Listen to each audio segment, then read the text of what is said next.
عندما تنقرض الكائنات نظن أنها قد اختفت إلى الأبد، ولكن العلم الحديث يمتلك رأيًا آخر. ففي أعماق الجليد، وفي عظام محفوظة في الكهوف، وداخل عينات الدم أو الشعر، قد يبقى الحمض النووي DNA صامدًا، ينتظر من يوقظه من سباته الطويل.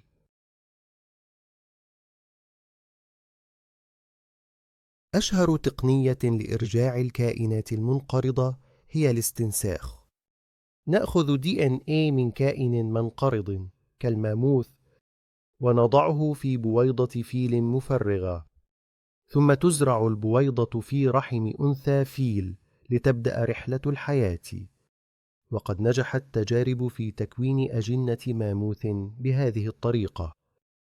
هناك طريقة أخرى أكثر حداثة وخطورة، إنها الهندسة الجينية باستخدام أدوات مثل CRISPR-Cas9، حيث يمكننا تعديل جينات حيوان حي وإضافة صفات منقرضة إليه.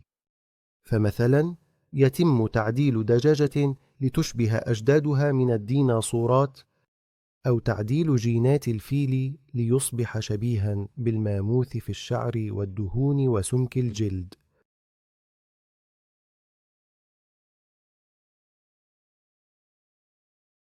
الآن فلنذهب إلى أخطر سؤال في الفيديو: هل يمكن استنساخ الإنسان القديم؟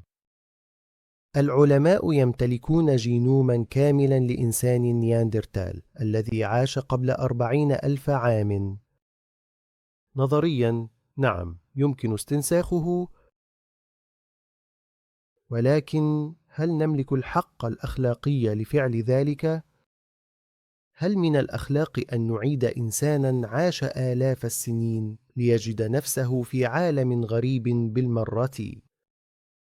هل سيكون كائنا علميا أم إنسانا له مشاعر وحقوق؟ هناك علماء يحذرون. بعض الحيوانات انقرضت لأن بيئتها لم تعد مناسبة، إعادتها قد تسبب اختلالا بيئيا خطيرا. والأهم، بدل إعادة الماضي لنحفظ الحاضر من الضياع. لا تنسى الاشتراك بقناة بستور للعلم والمعرفة.